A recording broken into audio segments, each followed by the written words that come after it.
إن الحمد لله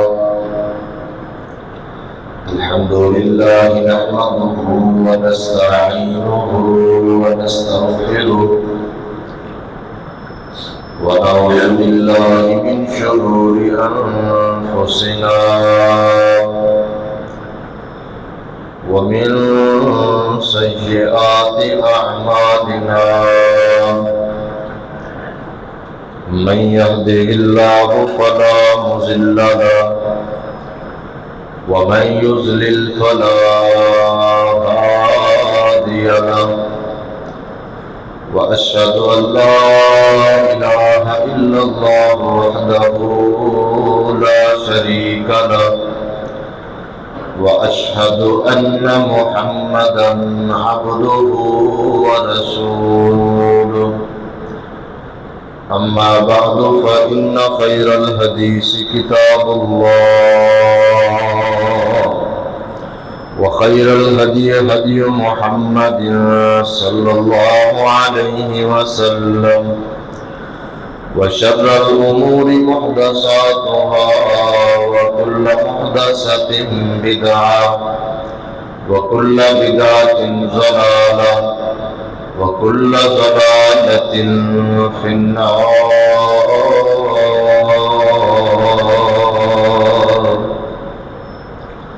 اللهم صل على محمد وعلى آل محمد كما صليت على إبراهيم وعلى آل إبراهيم إنك حميد مجيد. اللهم بارك على محمد وعلى آل محمد كما باركت على إبراهيم وعلى آل إبراهيم إنك حميد مجيد.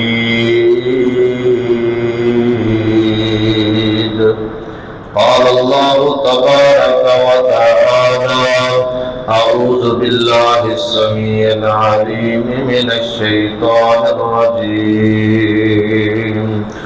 الحج أشهر معلومات فمن فرض فيهن الحج ولا رفث ولا فسوق ولا جدال في الحج.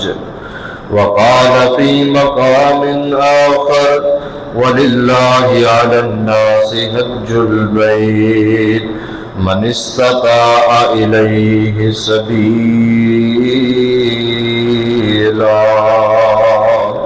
رب اشرح لي صدري ويسر لي أمري واحلل عقدة من لساني يفقهوا قولي.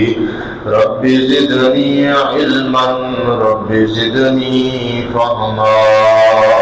سبحانك لا علم لنا إلا ما علمتنا إنك أنت العليم الحكيم.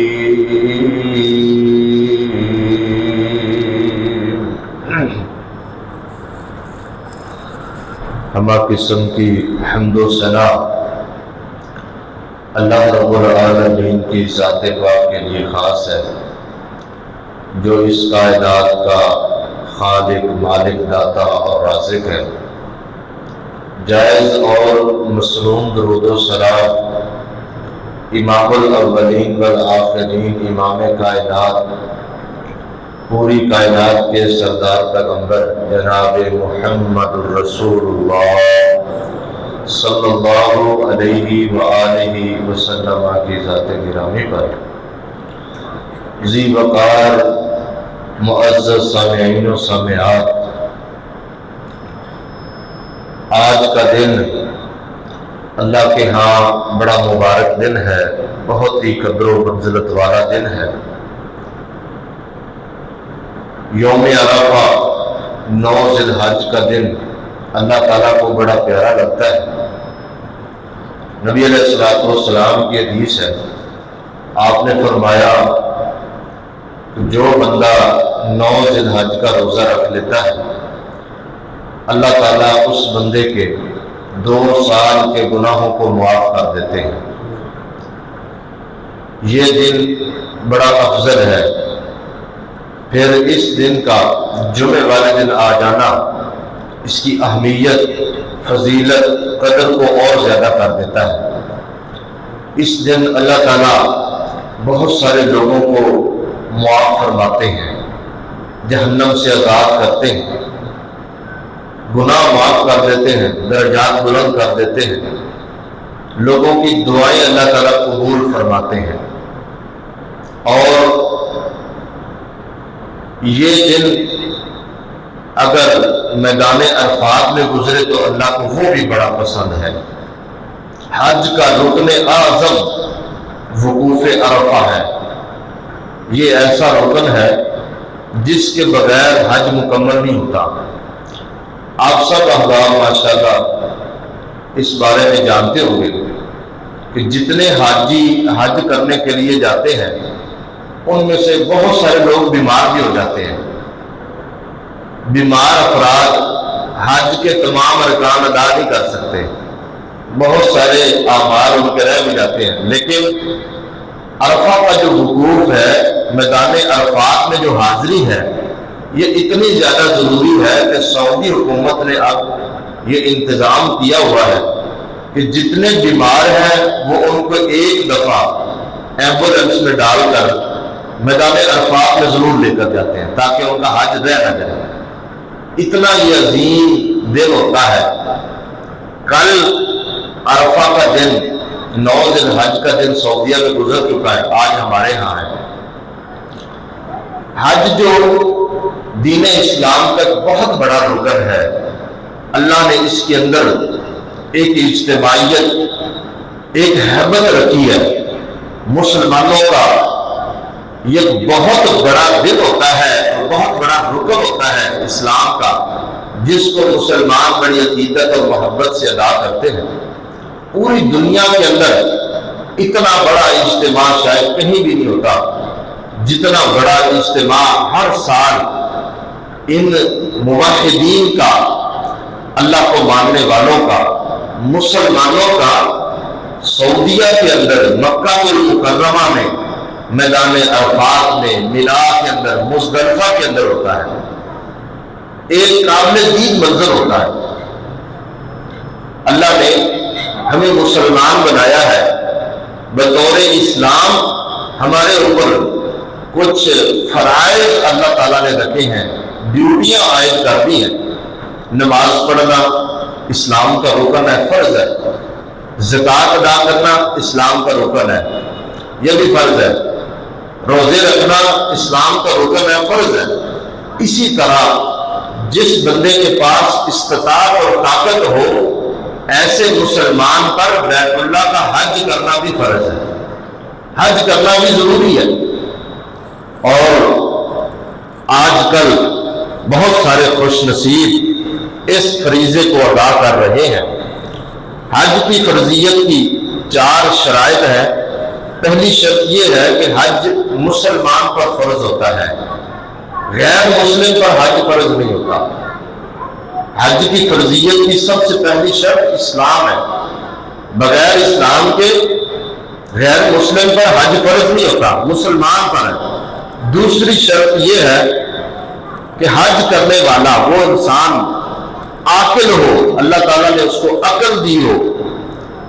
جو بے وقوف ہوتا ہے، جو غیر زمین العقول میں آ جاتا ہے، جس سے اللہ تعالیٰ نے عقل چھین لی ہو، وہ بندہ شریعت کے احکام کا مخاطب نہیں ہوتا۔ جو بندہ پاگل ہو گیا ہے، اب شریعت کے احکام اس پر لاگو نہیں ہوتے، شریعت کے احکام عاقل پر، عقل مند پر لاگو ہوتے ہیں۔ اسی طرح حج کے لیے تیسری شرط بلوغت کی ہے۔ بالغ بندے پر حج فرض ہوتا ہے، چھوٹے بچے پر حج فرض نہیں ہے۔ ہاں، اگر کوئی چھوٹا بچہ حج کرتا ہے، اس کا ثواب اس کے والدین کو ملے گا، اس کی ماں اور باپ کو ملے گا۔ ایک اور بات ذہن میں رکھیں، اگر کسی نے بچپن کے اندر حج کیا ہے، بچے نے، اور بلوغت کے بعد پھر اس کے پاس استطاعت ہے تو اس کے اوپر حج فرض ہے، ابھی اس کی فرضیت ثابت نہیں ہوئی۔ جو بچپن کے اندر اس نے حج کیا ہے وہ اس کا اپنا حج نہیں ہے، وہ نفلی طور پر اس کے لیے حج تھا جس کا ثواب اس کے والدین کو پہنچا ہے۔ بلوغت کے بعد اگر اللہ نے اس کو مال دیا ہے تو اس کے اوپر حج فرض ہے۔ ایک عورت نبی علیہ الصلوۃ والسلام کے دور میں ایک بچے کو، آپ علیہ الصلوۃ والسلام طواف کر رہے ہیں، اس نے اپنے ہاتھ میں ایک بچہ اٹھایا ہوگا، وہ بھی ساتھ میں طواف بھی اس کو بھی کروا رہی ہے۔ فرمایا، اللہ کے نبی علیہ السلام سے سوال کیا، اے اللہ کے نبی کیا اس بچے پر بھی حج ہے؟ آپ نے کہا ہاں، وَلَكِ أَجْرٌ، اس کا اجر اور ثواب تجھے ملے گا۔ تو ایسا بچہ جو چھوٹا ہو، بچپن کے اندر جس نے حج کیا ہو، بالغ ہونے کے بعد، جوان ہونے کے بعد اگر اللہ نے اس کو طاقت دی ہے، استطاعت دی ہے، پیسے ہیں اور وہ حج کرنے کی طاقت رکھتا ہے تو اس کے اوپر حج فرض ہے۔ بچپن میں کیا ہوا حج وہ اس کی فرضیت کو ختم نہیں کرے گا، ساقط نہیں ہو سکتا۔ اسی طرح حج کی فرضیت کے لیے ایک اور چیز ضروری ہے، وہ استطاعت ہے۔ اللہ نے قرآن مجید کے اندر فرمایا، وَلِلَّهِ عَلَى النَّاسِ حِجُّ الْبَيْتِ مَنِ اسْتَطَاعَ إِلَيْهِ سَبِيلًا، جو حج کرنے کی سبیل رکھتا ہے اس کے اوپر حج فرض ہے۔ صحابہ نے پوچھا اللہ کے نبی بس سبیل سے کیا مراد ہے؟ آپ نے فرمایا الزاد والراحلہ، جس کے پاس آنے جانے کے لیے سواری کا انتظام اور آنے جانے کا خرچ اس کے پاس موجود ہو، ایسے بندے پر حج فرض ہو جاتا ہے۔ اس کا مطلب ہے جس کے پاس مالی استطاعت نہیں ہے، حج اس کے اوپر بھی فرض نہیں ہے۔ یہ چار شرائط ہے، ان کے ساتھ بندے پر حج فرض ہو جاتا ہے۔ عورتوں کے لیے ان چار شرطوں کے ساتھ ساتھ ایک شرط اور بھی ہے، وہ ہے اس کا محرم کے ساتھ حج کرنا، ذی محرم ہونا چاہیے۔ بغیر محرم کے عورت کا حج نہیں ہوتا۔ نبی علیہ الصلوۃ والسلام نے ایسے صحابی کا نام جہاد سے کاٹ دیا تھا جس کی عورت حج کے لیے جا رہی تھی اور وہ ساتھ نہیں جا رہا تھا۔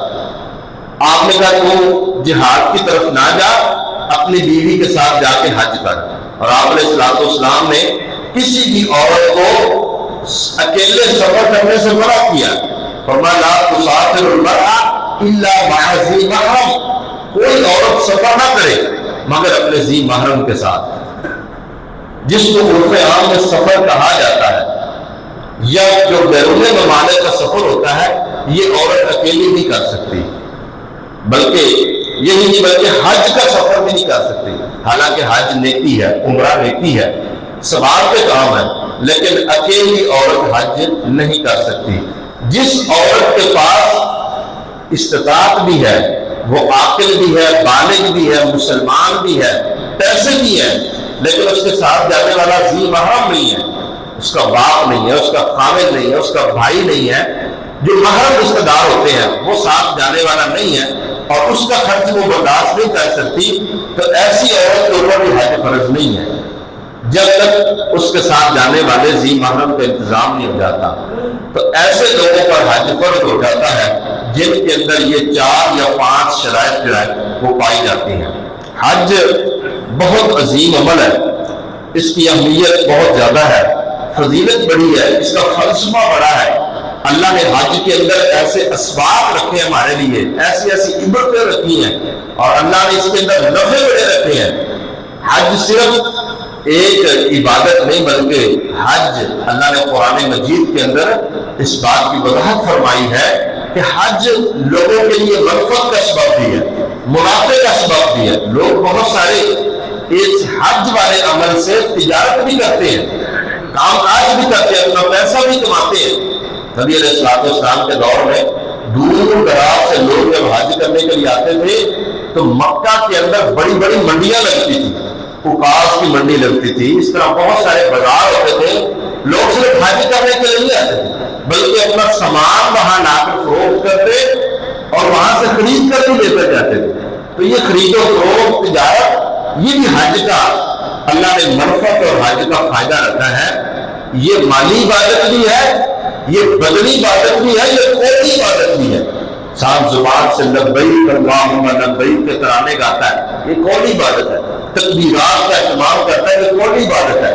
نمازیں پڑھتا ہے، وہاں جاتا ہے، طواف کرتا ہے، صفا مروہ کی سعی کرتا ہے، اسی طرح حلق کرواتا ہے، قربانیاں کرتا ہے، یہ بدنی عبادات ہے۔ قربانی کرنا، اسی طرح حج کے اوپر جو آنے والے اخراجات برداشت کرنا، یہ مالی عبادت ہے۔ تو تینوں قسم کی عبادات اللہ نے حج کے اندر اکٹھی کر دی ہیں، قولی بھی، بدنی بھی اور مالی عبادت بھی۔ یہ حج کا ہی خاصہ ہے جو اللہ رب العالمین نے اتنی طرح کی عبادات اس کے اندر جمع کر دی ہیں۔ حج کے مختصراً میں آپ کے سامنے فضائل ذکر کرتا ہوں۔ یہ بہت لمبا چوڑا موضوع اور ٹاپک ہے کہ ہم حج کی اہمیت کے بارے میں بات کریں، حج کا کیا فلسفہ ہے اور حج کے اندر کیا کیا اسباب اور منافع ہیں، یہ ایک الگ موضوع ہے۔ لیکن میں اختصار کے ساتھ صرف اس کی فضیلت آپ کے سامنے رکھتا ہوں تاکہ ہمارے دلوں کے اندر حج کا شوق پیدا ہو۔ جن کو اللہ نے مال دیا ہے، اللہ نے جن کو استطاعت دی ہے، ان کے لیے یہ غور و فکر ہے، ان کے لیے یہ ایک لمحہ فکریہ ہے۔ ہمارے بہت سارے لوگ ایسے ہیں جن کو اللہ نے مال دیا ہوتا ہے، جو یورپ کا سفر کرنا، جو دیگر ممالک سے ٹور کرنا پسند کرتے ہیں، سیر و تفریح کے لیے جاتے ہیں، بہت سارا اپنا پیسہ سیر و تفریح کے لیے دیگر چیزوں پہ جو غیر ضروری ہیں خرچ کر دیتے ہیں۔ ان کی توجہ اس طرف نہیں آتی کہ ہم نے پیسہ اکٹھا کر کے اگر اللہ نے ہمیں دیا ہے تو ہم نے بیت اللہ الحرام کا دیدار کرنا ہے، حج کرنا ہے، عمرہ کرنا ہے۔ تو یہ مالدار شخص کے لیے بہت ساری ان کے اندر عبرتیں ہیں کہ وہ اپنے پیسے کی حفاظت کرے، جوڑے، خود بھی حج کرے، اپنے اہل خانہ کو حج کروائے۔ اور اگر یہ بات بھی ذہن میں رکھیں، اگر کوئی بندہ بیمار ہے، استطاعت ہے، پیسے ہے، عقل بھی ہے، بالغ بھی ہے، اسلام والی نعمت بھی ہے، لیکن بیمار ہے، حج کے سفر پر جا نہیں سکتا، وہاں حج ادا نہیں کر سکتا، تو وہ اپنی طرف سے کسی کو حج کروا سکتا ہے، جس کو حج بدل کہا جاتا ہے۔ حج بدل کروا سکتا ہے۔ اس کا طریقہ کار یہ ہے، آپ کسی ایسے فرد سے حج کروائیں گے جس نے پہلے اپنا ذاتی حج کیا ہوا ہے، جس نے اپنا حج کیا ہوا ہے، اس کو پیسے دے کر آپ اس مریض کے نام، اس مریض کی طرف سے حج کروا سکتے ہیں۔ جتنا ثواب اللہ رب العالمین نے اس بندے کو دینا ہے، بالکل اتنا ثواب اللہ تعالیٰ نے اس حج کروانے والے کو دینا ہے۔ ایسے سمجھے جیسے اس بندے نے خود حج کیا ہے، اتنا ثواب اللہ تعالیٰ اس کو دے دیتے ہیں، اور اس کی طرف سے وہ فریضہ بھی ثابت ہو جاتا ہے۔ جو فرض عائد کیا تھا اللہ نے، وہ بھی مکمل ہو جاتا ہے، ختم ہو جاتا ہے۔ حج کتنا بڑا عمل ہے، ایمان لانے کے بعد اور جہاد فی سبیل اللہ کے بعد سب سے بڑا عمل جو ہے اسلام کے اندر، وہ حج کرنا ہے، بیت اللہ الحرام جانا اور اللہ رب العالمین کے شعائر کا دیدار کرنا، اور شاعر اللہ کے ساتھ ساتھ مناسک حج ادا کرنا، یہ بہت بڑا عمل ہے۔ صحیح بخاری مسلم کی حدیث ہے، نبی علیہ السلام کے صحابہ نے آپ سے سوال کیا، اِيُّ الْعَمَلِ أَفْضَلُ، اللہ کے نبی ہمیں بتائیے سب سے افضل عمل کون سا ہے؟ آپ نے فرمایا ایمان باللہ، اللہ کو ماننا، اللہ پر ایمان لانا، یہ سب سے بڑا عمل ہے۔ دنیا کے اندر کوئی عمل اس کا مقابلہ نہیں کر سکتا۔ ایک شخص اللہ کو مانتا ہے، اللہ پر ایمان رکھتا ہے، اللہ کی توحید کا اقراری ہے، یہ بہت بڑا عمل ہے۔ اس کے بعد کون سا ہے؟ صحابہ نے پوچھا ثم ماذا؟ قال جہاد فی سبیل اللہ، اللہ کے راستے میں دین اسلام کی سربلندی کے لیے، الہی کلمۃ اللہ کے لیے جہاد کرنا، اپنا مال اللہ کے راستے میں خرچ کر دینا، اپنی جان اللہ کے راستے میں پیش کر دینا، اپنے آپ کو میدان مقتل کے اندر لے جا کر غیر مسلموں کے سامنے کھڑا ہو کر اسلام کا دفاع کرنا، اسلام کے جھنڈے کو بلند کرنا، دین اسلام کے کلمے کی سربلندی کے لیے توجہ کرنا، کوشش کرنا، یہ اللہ پر ایمان لانے کے بعد سب سے بڑا عمل ہے، بہت بڑا عمل ہے، بہت عظیم عمل ہے۔ اور تیسرے نمبر پر فرمایا، صحابہ نے پوچھا ثم ماذا؟ فرمایا حج مبرور، حج مبرور۔ حج مبرور کا مطلب ہوتا ہے نیکی والا حج، نیکی والا حج کون سا ہوتا ہے؟ ایسا حج جس کے اندر کسی مسلمان کو تکلیف نہ پہنچائی جائے. حج کرنے کے لیے بندہ جائے، نہ کسی سے جھگڑے، نہ لڑے، اور نہ کسی کو تکلیف پہنچائے، اور وہاں پر جا کر کوئی فسق و فجور والا کام نہ کرے. حج کے اندر یہ بھی ضروری ہے کہ انسان کو امن طریقے سے حج کرے، اپنے ساتھ والے کسی مسلمان کو تکلیف نہ پہنچائے. آپ لوگ سنتے ہیں نا، اکثر ہمارے لوگ عمرے کے لیے حج کے لیے جاتے ہیں، وہاں جا کر خاص طور پر طواف کے وقت اور رمی جمرات، جب جمرات کو کنکریاں مارنی ہوتی ہیں، یہ رش کے مقام ہوتے ہیں، وہاں لوگ دھکم پیل کرتے ہیں، دھکے دیتے ہیں، کئی لوگ گر جاتے ہیں، زخمی ہو جاتے ہیں، کئی بیچارے فوت بھی ہو جاتے ہیں. یہ نیکی نہیں ہے، یہ الٹا گناہ ہے. کئی لوگ حجر اسود کا بوسہ لینا اتنا ضروری سمجھتے ہیں کہ دھکم پیل کر دیتے ہیں. دھکم پیل کر کے جو بندہ حجر اسود کا بوسہ دے گا، یہ کوئی اچھی بات نہیں ہے، یہ کوئی نیکی کا کام نہیں ہے. آپ کوشش کریں، محنت کریں، اللہ سے دعا بھی مانگیں، اللہ موقع دے دیتا بوسہ دے دے. نہیں تو نبی علیہ السلام نے اور طریقے بھی بتائے ہیں استلام کرنے کے، ان طریقوں کو اختیار کریں، نہ کہ مسلمانوں کو تنگ کریں، بزرگوں کو تنگ کریں، وہاں دھکم پیل کریں. نبی علیہ السلام نے اپنے صحابی جناب عمر بن خطاب رضی اللہ عنہ کو فرمایا تھا، عمر اللہ نے تجھے بڑا طاقتور بنایا، تو بڑا جری نوجوان ہے، طاقتور ہے، طواف کرتے وقت ذرا نرمی کرنا، حجر اسود کا بوسہ لیتے وقت ذرا خیال کرنا، کسی مسلمان کو دھکا نہیں دینا، تکلیف نہیں پہنچانی، دھکم پیل کر کے بوسہ نہیں لینا. آپ علیہ السلام نے ان چیزوں سے منع فرمایا. تو ایسا حج جو حج مبرور ہوتا ہے، حج مبرور نیکی والا حج، جس حج کے دوران نہ کوئی لڑائی جھگڑا، نہ فسق و فجور والا کام. حج کے دوران کسی سے لڑنا جھگڑنا منع ہے، ویسے بھی حرم کے اندر لڑائی کرنا یہ کبیرہ گناہ ہے. اس کے علاوہ وہاں جانور کسی کو مارنا، بھگانا، کسی درخت کی ٹہنی اکھیڑنا، خواہ مسواک کے لیے کیوں نہ ہو، کانٹے دار درخت کو اکھاڑنا، کوئی بھی ایسا کام، شکار کرنا، یہ ساری چیزیں حالت احرام کے اندر ایک حاجی کے لیے، عمرہ کرنے والے کے لیے منع ہوتی ہیں. اسی طرح خوشبو کا استعمال کرنا، اپنے بالوں کو جہاں حکم نہیں ہے وہاں ملوا دینا یا کٹوا دینا، اسی طرح اور بھی کئی کام. تو یہ جو گناہ کے کام ہے، جو غیر شرعی کام ہے، حج کے دوران نہ کرنے والا بندہ حج مبرور کرتا ہے. اور حج مبرور کے بارے میں نبی علیہ السلام نے کیا فرمایا ہے؟ حج مبرور کی جزا اللہ کے پاس صرف جنت ہے. جو بندہ حج مبرور کر لیتا ہے نا، نیکی والا حج، جس بندے کو اللہ تعالیٰ کرنے کی توفیق دے دیتا ہے، اللہ کے پاس اس کا جو بدلہ ہے، لَيْسَ لَهُ الْجَزَاءُ إِلَّا الْجَنَّةُ، آپ نے فرمایا اس بندے کا بدلہ جزا اللہ کے پاس صرف جنت ہے. یعنی اس کا بدلہ جنت ہی ہے. اللہ اس بندے کو جنت دے دیتا ہے جو بندہ حج مبرور کرتا ہے. اللہ تعالیٰ ہم سب کو نصیب فرمائے.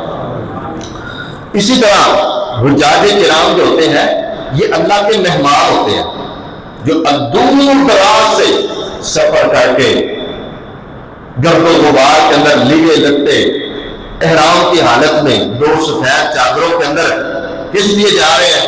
اللہ کے گھر کا دیدار کرنے کے لیے جا رہے ہیں، اللہ کے گھر جا رہے ہیں. یہ اللہ کے مہمان ہوتے ہیں. اللہ تعالیٰ اپنے مہمانوں کی بڑی قدر کرتا ہے. اللہ رب العالمین اپنے مہمانوں کی بڑی مہمان نوازی کرتا ہے. نبی علیہ السلام نے فرمایا، الغازی فی سبیل اللہ والحاج والمعتمر وفد اللہ، فرمایا اللہ کے راستے میں غزوہ کرنے والا، جنگ کرنے والا، جہاد کرنے والا، یہ والحاج حاجی بندہ، والمعتمر عمرہ کرنے والا، یہ تینوں بندے وفد اللہ، یہ اللہ کے وفد ہے، یہ اللہ کے مہمان ہیں. پھر اللہ مہمانوں کی کیسے نگہداری کرتا ہے؟ آپ نے فرمایا جب یہ اللہ سے دعا کرتے ہیں، اجابہ ہو، اللہ کی پوری دعا قبول کرتا ہے. جو بندہ اتنا دور دراز سے چل کر اللہ کے دربار میں چلا جائے، اللہ کے گھر چلا جائے، کیا خیال ہے اللہ اپنے گھر میں بلا کے خالی ہاتھ موڑے گا؟ اللہ تعالیٰ اپنے بڑے چنیدہ، اللہ تعالیٰ اپنے پسندیدہ بندوں کو، اور اللہ جن سے محبت کرتا ہے، اللہ انہیں کو اپنے گھر جانے کی توفیق بخشتا ہے. اللہ انہیں کو توفیق دیتا ہے. وہ اللہ کے گھر میں جاتے ہیں، وہاں جا کر دعائیں کرتے ہیں. فرمایا وَسَأَلُوهُ فَأَعْطَاهُمْ، جب یہ اللہ سے مانگتے ہیں نا، سوال کرتے ہیں، اللہ فوری طور پر ان کو عطا فرما دیتا ہے. اللہ اس طرح ان کی قدردانی کرتا ہے. تو اس سے بڑھ کر کیا قدر ہوگی انسان کی کہ انسان اللہ سے جو خواہش کرے اللہ رب العالمین اس بندے کو عطا کرتے. اسی طرح ایک اور اہم بات، حج کرنا یہ اتنا عظیم عمل ہے کہ حج کرنے سے فقر ختم ہو جاتا ہے. پیسے لگتے ہیں وقتی طور پر، ٹھیک ٹھاک رقم خرچ ہوتی ہے، لیکن اللہ تعالیٰ انسان کے فقر کو ختم کر دیتا ہے، غربت ختم کر دیتا ہے. حج نبی علیہ الصلوۃ والسلام نے فرمایا ادیم الحج والعمرہ، بار بار حج عمرہ کرو. ادیم الحج والعمرہ، بار بار پے در پے لگاتار حج عمرہ کرو. فإنہما ينفیان الفقر والذنوب، فرمایا یہ دو حج اور عمرہ ينفیان الفقر، انسان سے فقر کو ختم کر دیتے ہیں، غربت ختم کر دیتے ہیں. اللہ تعالیٰ پیسے دے دیتا ہے، مال دولت دے دیتا ہے، کاروبار تجارت دے دیتا ہے. اور بس سلوک اسی طرح جس طرح یہ فقر کو ختم کرتے ہیں ایسے یہ گناہوں کو بھی مٹا دیتے ہیں. کتنی بڑی عظیم نعمت ہے. انسان کی دنیا کے اندر بہت بڑی خواہش یہ بھی ہے نا کہ اللہ تعالیٰ مال و دولت دے اور اللہ ہمارے گناہوں کو بھی معاف کر دے. اللہ نے یہ دونوں فضیلتیں حج اور عمرے کے اندر رکھ دی ہے. فرمایا ادیم الحج والعمرہ فإنہما ينفیان الفقر والذنوب کما ينفی القیر خبث الحدید. آپ نے فرمایا جس طرح لوہا گرم کرنے سے وہ بھٹی جو ہے وہ جھاگ اور جو میل کو چین ہوتی ہے اس کو ختم کر دیتی ہے، الگ کر دیتی ہے نا، یہ حج عمرہ ایسے انسان کے فقر کو بھی ختم کر دیتا ہے اور اسی طرح انسان کے گناہوں کو بھی معاف کر دیتا ہے. یہ بہت بڑا عمل ہے. اسی طرح حاجی کے بارے میں نبی علیہ الصلوۃ والسلام نے فرمایا جو بندہ سفر حج کے اندر فوت ہو جاتا ہے اللہ تعالیٰ سیدھا اس بندے کو جنت عطا کرتا ہے. جو بندہ حج کے دوران فوت ہو جاتا ہے، من خرج حاجا فمات، گھر سے نکلا حج کرنے کے لیے راستے میں فوت ہو گیا، کتب اللہ لہ اجر الحاج الی یوم القیامہ، اللہ تعالیٰ ایسے بندے کو حاجی کا اجر عطا کر لیتے ہیں الی یوم القیامہ، قیامت کے دن تک. کیا مطلب؟ ایسے جیسے قیامت تک یہ بندہ حج کرتا جا رہا ہے. حج کے سفر میں حج کے دوران فوت ہونے والا بندہ وہ ایسے ہی ہے جیسے وہ قیامت تک حج کر رہا ہے. اور فرمایا کہ اللہ رب العالمین ایسے بندے کو کتب اللہ لہ اجرہ الی یوم القیامہ. یہ بہت بڑا عمل ہے کہ اللہ تعالیٰ حج اور عمرے کے سفر میں کسی انسان کو موت دے دے. بہت سارے خوش نصیب ایسے بھی ہوتے ہیں بظاہر ہمیں تھوڑا دکھ ہوتا ہے، گھر سے باہر ہے، سفر ہے، پردیس ہے، دور ہے، اپنے ملک میں نہیں، اپنے شہر میں نہیں، علاقے میں نہیں، لیکن اللہ تعالیٰ اگر اپنے گھر میں طواف کے دوران، سعی کے دوران، وہاں مبارک شہر میں مبارک جگہ پر کسی بندے کو موت دے دے، یہ اس بندے کی خوش نصیبی کی بات ہے، حسن خاتمہ کی علامت ہے کہ اللہ نے اس بندے کو معاف کر دیا ہے اور اس کے عمل اللہ نے پسند کر دیے. اللہ نے اس بندے کو اپنے لیے قبول فرما لیا. یہ اس بندے کی مقبولیت کی اور اللہ کے ہاں قبولیت کی علامت ہے. اسی طرح حج جو ہے اس کے بارے میں یہ بات ذہن میں رکھیں. نبی علیہ الصلوۃ والسلام نے فرمایا جو بندہ، بلکہ ایک صحابی طواف کر رہے ہیں اونٹنی سے گرا ہے، فوت ہو گیا ہے. آپ علیہ الصلوۃ والسلام نے فرمایا اغسلوہ بماء وسدر، اس کو پانی اور بیری کے پتوں کے ساتھ غسل دے دو اور کیا کرو وکفنوہ فی ثوبین، اس کو کفن الگ نہیں پہنانا، انہی دو چادروں کے اندر اس کو کفن دے دو. حج کے دوران فوت ہونے والا، حالت احرام کے اندر فوت ہونے والا، خواہ وہ عمرہ کر رہا ہے یا حج کر رہا ہے، اس کو غسل دینا ہے اور انہی احرام کی چادروں کے اندر اس کو کفن پہنا دینا ہے اور اس کفن کو خوشبو بھی نہیں لگانی. جس طرح ایک محرم کے لیے حکم ہے نا کہ وہ خوشبو کا استعمال نہ کرے، بلکہ اپنی سادگی کی اور اپنی بے بسی کا اظہار اللہ کے سامنے کرے. فرمایا اس میت کو بھی خوشبو نہیں لگانی، اس کے کفن کو خوشبو نہیں لگانی، بلکہ اس کو ایسے ہی جو ہے وہ کفنا دو.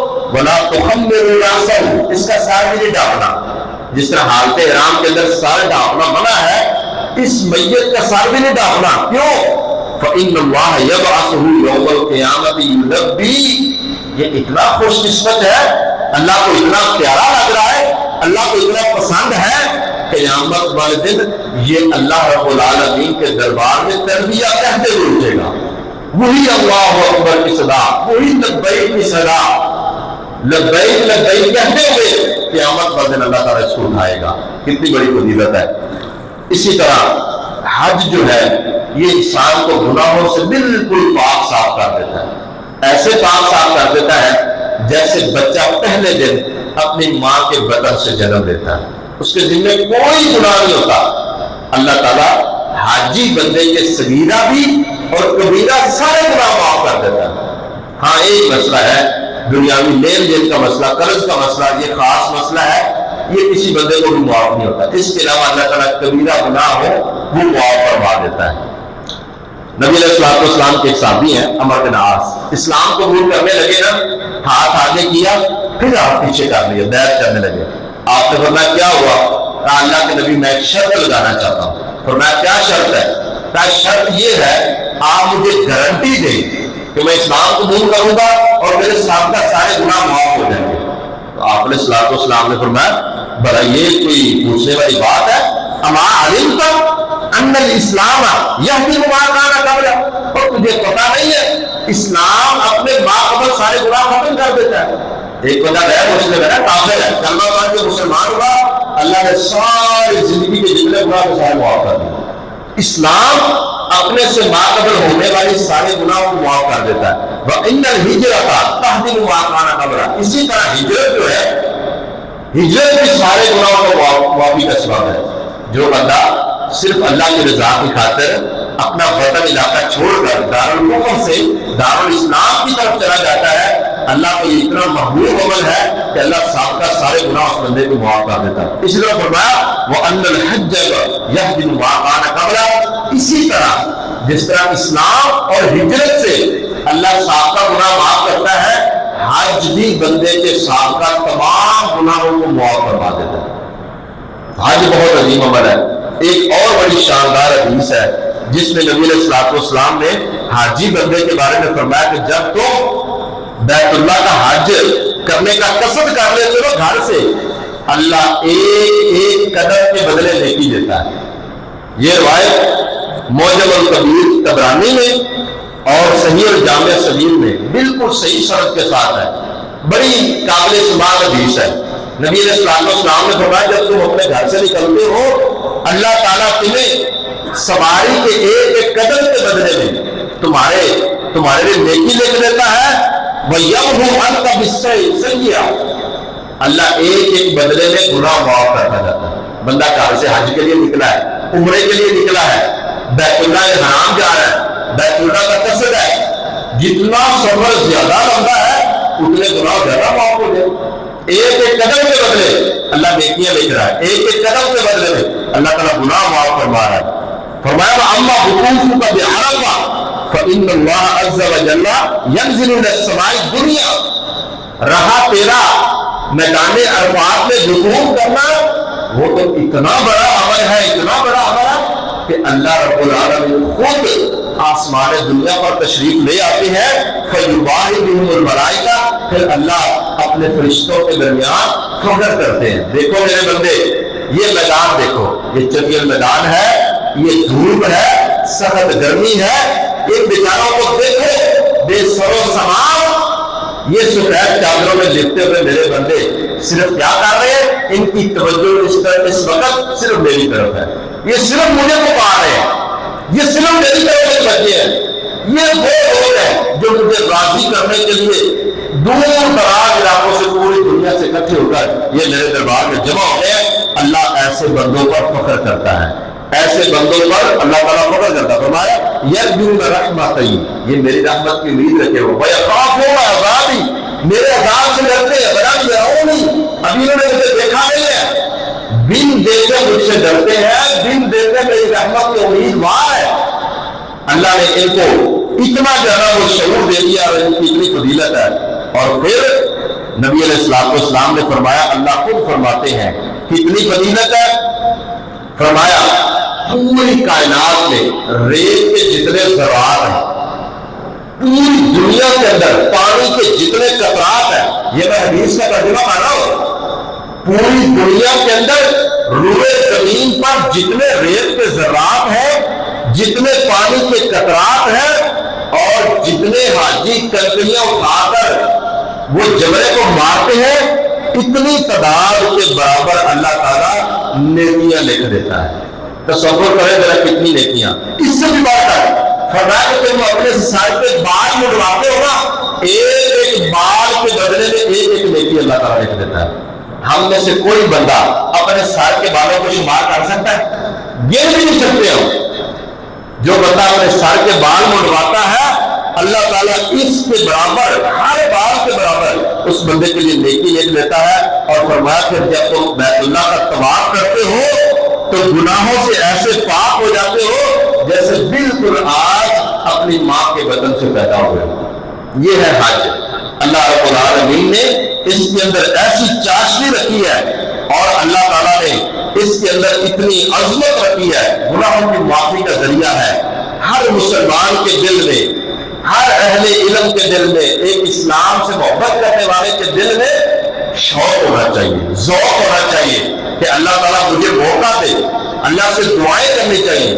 مجھے یاد آ رہے ہیں بابا جی شمشان رحمت اللہ علیہ، پنجابی زبان کے اندر نا وہ بڑی پیاری یہ بات کرتے تھے۔ اللہ نے ان کو حج کے بڑے موقع دیے، لیکن کیا شان ہے، بیت اللہ کو دیکھا نا جب پہلی مرتبہ تو اللہ تعالیٰ نے اشتیاق مزید بڑھا دیا، مزید شوق بڑھا دیا۔ تو اللہ نے ان کو زندگی میں کئی بار حج کرنے کا موقع دیا، تو ان کا شوق اور بڑھتا جاتا۔ پھر جب زیادہ دیر گزر جاتی نا، پھر وہ یہ اشعار اور یہ دعا اللہ سے کیا کرتے، اللہ مدت ہوئی ہے سکھدیا نو جو سانگ بڑھان نو جی کر دے۔ یہ ہمارے بزرگ ہیں، اس طرح اللہ تعالیٰ سے دعا کرتے تھے، اللہ مدت گزری ہے سکھدیا نو جو سانگ بڑھان نو جی کر دے۔ تیرے گھر دے دعانے نس نس کے، تیرے گھر دے دعانے نس نس کے، پھیریاں پان نو جی کر دے۔ اللہ تیرا گھر دیکھا، تیرا در دیکھا، تیرے در وچ رکھ رکھ میں سر دیکھا۔ اللہ تیرا گھر دیکھا، تیرا در دیکھا، تیرے در وچ رکھ رکھ میں سر دیکھا۔ اور جتے ایک نماز دی لکھ بڑھدی، اور جتے ایک نماز دی لکھ بڑھدی، اوتھے عمرہ لگان نو جی کر دے، اوتھے عمرہ لگان نو جی کر دے۔ اللہ لکھا باپ کما بیٹھا میں حج کر کے، حج کرنے کے بعد حج کر بھی لیا ہے، اللہ نے موقع دے بھی دیا، پھر اللہ لکھا باپ کما بیٹھا میں حج کر کے، شرمندہ مگر جگ کر کے، اور پلہ کعبے دے سینے تو جھک کے، سینہ نال لگان نو جی کر دے۔ اللہ مدت ہوئیے سکھدیا نو جو بھی سانگ بڑھان نو جی کر دے۔ تو جب صفا مروہ کی جو سائی ہے وہ کرتے، پھر ایک اور منظر ہے جب سیدہ حاجرہ چکر لگا رہی ہے، بار بار کبھی ادھر جا رہی ہے بے چینی سے، کبھی ادھر جا رہی ہے، کیا پسند آئی بات فرمایا، صفا مروہ تیرے شاعر میں، ان صفا والمروہ من شعائر اللہ۔ صفا مروہ اللہ کے شاعر ہیں، اللہ کی پہچان کرواتے ہیں، علامت ہے۔ صفا مروہ تیرے شاعر میں، ان دونوں وچ منگے شاعر نے، مہاجر وانگو بے صبری، مہاجر وانگو بے صبری، دیاں پھیریاں پان نو جی کر دے۔ اللہ مدت گزری ہے سکھدیا نو جو بھی سانگ بڑھان نو جی کر دے۔ تیرے گھر دے دعانے نت نت کے